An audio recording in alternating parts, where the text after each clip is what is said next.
Hay, magandang umaga sa inyo mga kasawi. Kamusta na po kayong lahat? Naway nasa mabuti kayong kalagayan at mag-iingat po kayo mga kasawi palagi. At syempre ang ganda ng ating tatalakay ngayong umaga at request ito ng isa sa masugid ko na followers pero ayaw niyang lagyan ng kanyang pangalan dahil nahiya daw po siya. Pero ito yung kanyang kahilingan na tatalakayan natin ngayong umaga mga kasawi. Alam ko na maraming makaka-relate na mga kababaihan at kalalakihan sa topic na ito ngayong umaga mga kasawi. Ano ang tatlong rason na bakit may isang babae na pumapayag sa one night stand mga kasawi? Ang una nating rason mga kasawi is physically attracted ito. Alam mo ba, may mga babae talaga na minsan ganito yung kanilang gusto na mga katangian ng mga kalalakihan mga kasawi. Kapag ka nakita ito ng for example ng gwapo, maganda yung pangangatawan, macho sa kanilang paningin, ay nagkakaroon sila ng pagnanasa sa isang lalaki mga kasawi. Kumbaga nagkakaroon sila ng pagnanais na what if kaya ito ay maka one night stand nila. May mga babae kasi mga kasawi na talagang ganun yung kanilang iniisip, diba? Syempre lagi silang naku-curious sa mga ganitong katangian ng isang lalaki talaga. Kaya minsan kahit hindi nila kakilala ito, kapag once na nagkakaroon ng pagnanasa ang isang babae sa isang lalaki, ay pumapayag ito ng one night stand mga kasawi. At lagi kong sinasabi mga kasawi na hindi naman sa nila lahat na ganito ang isang babae. Meron din namang matino na babae at meron din naman na ganito. Naku-curious sila sa mga kalalakihan na nakikita nilang gwapo, macho at maganda ang pangangatawan mga kasawi. Ayan yung ating unang rason.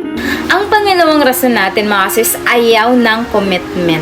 Alam nyo ba may mga kababaihan mga kasawi na takot sa ganito?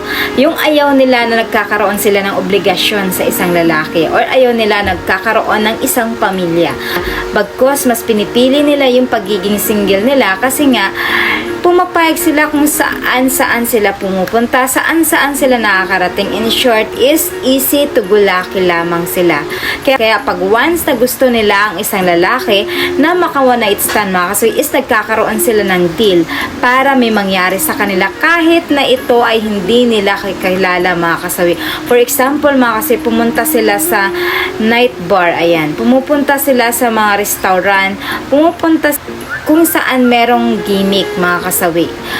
Ang nangyayari kapag once nakakita sila ng isang lalaki na gusto nila na one night stand nila, ay talagang sila paminsan yung nagyayaya or nagpapakita ng motibo sa isang lalaki kahit na hindi nila ito kakilala. Hindi sila natatakot dahil gusto lang nila na ganito lang yung setup.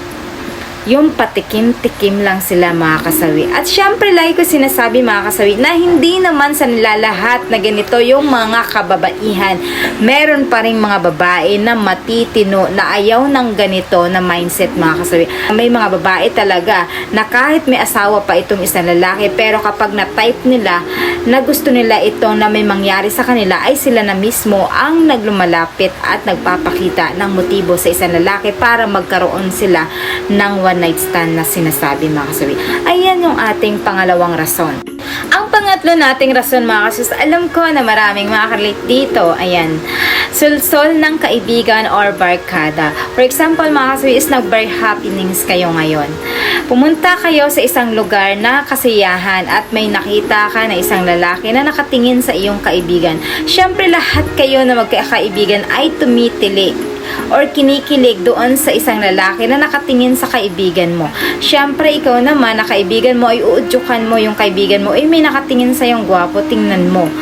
Kanina pa yan titig na titig sa'yo. What if kaya patulan mo ito? Papayag ka ba sa one night stand? Syempre kapag dala na ng alak at marami ka nang nainom mga kasawi is wala ka na sa katinuan mo na iniisip. Syempre kung ano yung sulsol ng iyong kaibigan ay ginagawa mo ito. Nagkakaroon ka na ng lakas ng loob na lapitan mo ang isang lalaki hanggang sa nakausap mo na ito, hanggang sa nagkakayayaan na kayo na magkaroon ng lugar na pupuntahan hanggang doon na magaganap ang pagiging one night stand yon dalawa mga kasawi.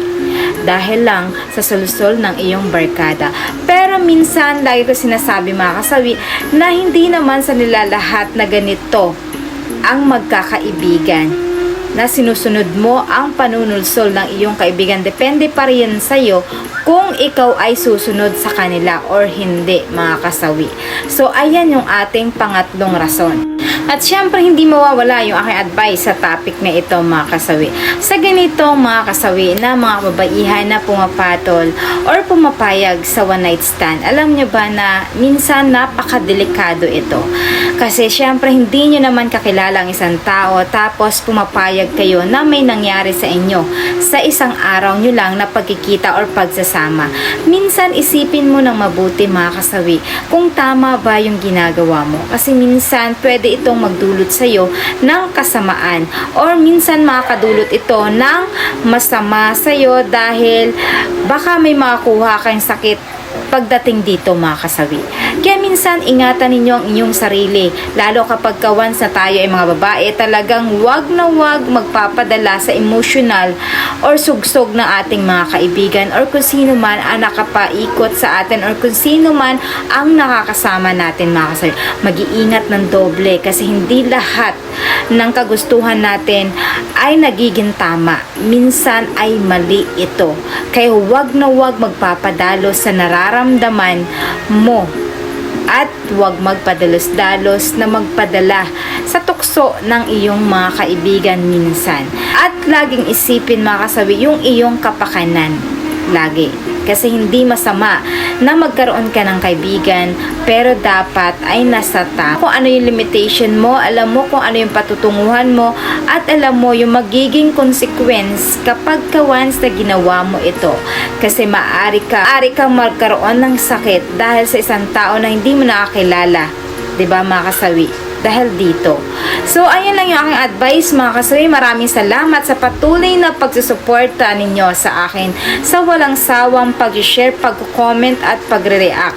Sa mga hindi pa po nakapag-subscribe, mga kasawi, maraming salamat. Pwede na kayong mag-subscribe.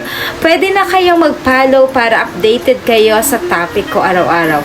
At syempre, mga kasawi, eto na po yung inyong topic. At syempre, sa nagbigay ng topic na ito, Diyos ko po, napakahirap ng topic na ito, mga kasawi.